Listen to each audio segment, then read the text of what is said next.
The story of Big Ed Brown on 90 Day Fiancé and its various spin-offs is a long, winding, and often cringe-inducing saga filled with moments that have left viewers collectively gasping, laughing, and shaking their heads. To truly understand the lies exposed and the most shocking moments, one needs to trace the trajectory of his reality TV journey, beginning with his infamous relationship with Rosemary Vega. When Ed first appeared on 90 Day Fiancé, before the 90 days, he was presented as a quirky, seemingly sweet photographer from San Diego, heading to the Philippines to meet Rose, a much younger single mother he'd met online. From the outset, there was an immediate power imbalance and an undercurrent of discomfort, primarily stemming from Ed's behavior. The initial lies weren't always outright falsehoods, but rather egregious omissions and deliberate manipulations that revealed a pattern of self-serving actions. One of the earliest and most memorable exposures came with the revelation of Ed's height. Rose, understandably, was under the impression that Ed was taller than his 4 feet 11 inches stature. While Ed might argue he never explicitly lied about his height, his deliberate choice to only show himself from the chest up in photos, coupled with the general human tendency to assume a partner is of average height, constituted a form of deception. When Rose finally met him at the airport, her facial expression spoke volumes, a mix of surprise, disappointment, and perhaps a dawning realization that the person she had been talking to online wasn't entirely as she had imagined. This moment, though seemingly minor, set the stage for a relationship built on a foundation of misrepresentation. The next significant shockwave hit when Ed demanded Rose get an STD test. Now, while health and safety are paramount in any relationship, the way Ed approached this was less about mutual concern and more about control and distrust. He didn't offer to get tested himself. Instead, he made it a unilateral demand, presented in a condescending manner that humiliated Rose on national television. The insinuation was clear. He suspected her of promiscuity, while implicitly portraying himself as above suspicion. This act was a profound violation of trust and an early indicator of his manipulative tendencies. It wasn't just a lie by omission, but a lie about the nature of their relationship, that it was built on mutual respect. Then came the infamous shower scene. In an attempt to bond with Rose, Ed insisted on showering with her. What transpired was not a romantic moment, but another display of Ed's disregard for Rose's feelings and boundaries. He began to comment on her body hair, offering to buy her a razor and suggesting she shave her legs. Rose's visible discomfort and polite refusal were ignored as Ed pressed the issue, making her feel self-conscious and objectified in an intimate setting. This wasn't a direct lie, but it was a shocking revelation of his insensitivity and his inability to read social cues, especially when those cues contradicted his desires. It exposed the lie that he genuinely cared about her comfort and happiness above his own. Perhaps the most egregious lie exposed during their time in the Philippines revolved around Ed's declaration that he did not want more children. Rose, a single mother, had made it abundantly clear from the beginning of their online relationship that having more children was a non-negotiable desire for her future. She dreamed of a larger family. Ed, however, had led her to believe he was open to the idea, or at the very least, had allowed her to maintain that belief without correcting her. It wasn't until they were face-to-face, in the midst of their strained relationship, that he finally admitted he was planning to get a vasectomy and absolutely did not want any more children. This revelation was a devastating blow to Rose. Her entire reason for pursuing a relationship with Ed, beyond love, was to build a family. His deliberate withholding of this crucial information for months, knowing full well it was a deal-breaker for her, was a colossal deception. It wasn't just a miscommunication, it was a calculated withholding of truth that wasted Rose's time, emotional energy, and hopes. The ensuing confrontation, where Rose tearfully confronted him, was one of the most raw and genuine moments in 90 Day Fiancé history, exposing Ed's selfish motives in stark relief. His explanation was weak, essentially arguing he didn't want to lose her if he told her earlier.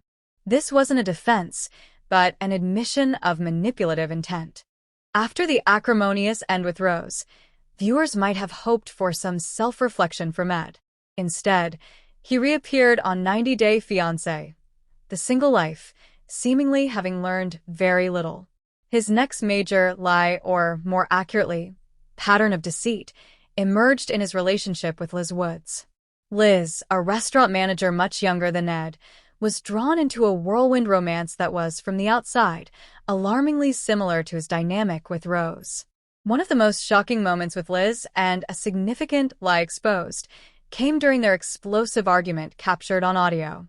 In this leaked recording, Ed was heard verbally abusing Liz, calling her names, belittling her, and gaslighting her. His tone was aggressive, accusatory, and deeply misogynistic. This audio clip contradicted the image Ed had often tried to project on social media, and even on the show, that of a lovable, if somewhat awkward, romantic. The recording exposed a darker, more controlling, and emotionally abusive side of Ed that viewers had only glimpsed previously. It shattered any illusion that he was a harmless, well-meaning individual, revealing a deeply troubled and toxic personality. The lie was his public persona of benign cluelessness, replaced by the chilling reality of his private behavior. Throughout their tumultuous on-again, off-again relationship, Ed repeatedly proposed to Liz, only to break off the engagement multiple times. Each proposal felt grand and romantic, an act of commitment. Yet, each subsequent breakup exposed the lie of his commitment. These weren't simply relationship struggles. They were a pattern of grand gestures followed by withdrawal, leaving Liz emotionally scarred and confused. The lie was that he was truly ready for marriage and a stable relationship, when his actions consistently demonstrated he was not. He presented himself as a man seeking lifelong partnership, but his behavior suggested someone unable or unwilling to sustain one. Another lie exposed through his treatment of Liz was his continued insecurity and jealousy, often manifesting as control. He would frequently accuse Liz of infidelity or flirting, despite her assurances and loyalty. This constant suspicion was a projection of his own insecurities, effectively lying about the trust he claimed to have in her. He painted himself as a partner looking for honesty, yet consistently doubted hers, creating an atmosphere of mistrust that was wholly his doing.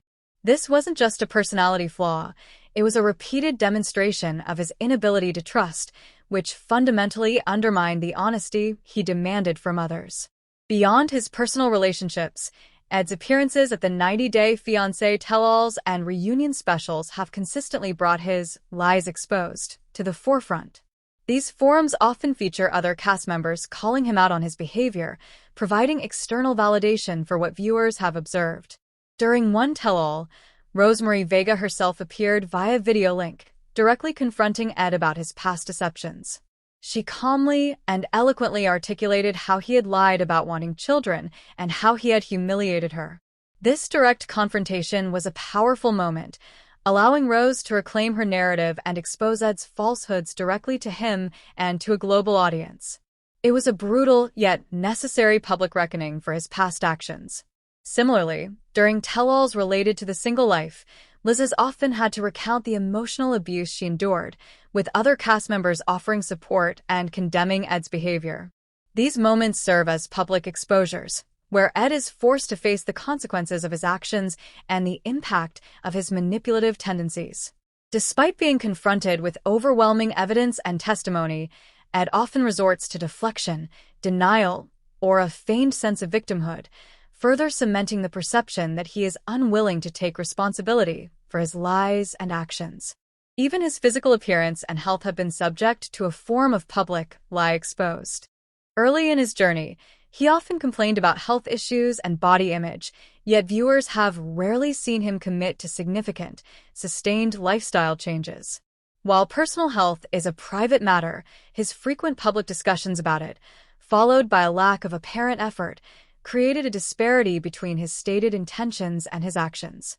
This wasn't a malicious lie, but a consistent portrayal of a man who talks about change without truly enacting it, another form of self-deception that became clear to viewers. In summary, Big Ed's journey on 90-Day Fiancé has been a continuous saga of lies exposed.